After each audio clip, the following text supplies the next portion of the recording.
What's going on, guys? Today I'm going to show you how to reset the maintenance reminder in a 2023 Volkswagen Atlas. It's extremely simple.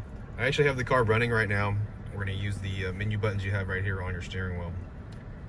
And what you're going to want to do is, all you need to do is scroll over until you get to driving data, okay?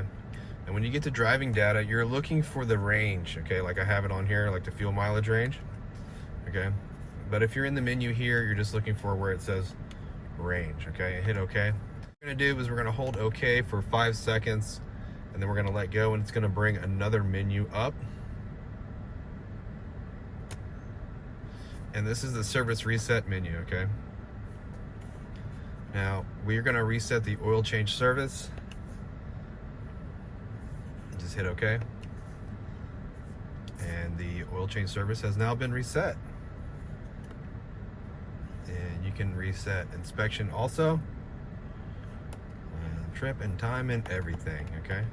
If the video was helpful, please do me a favor and hit that like button, and please subscribe. I would really appreciate it. You guys take care, be safe, have a great weekend.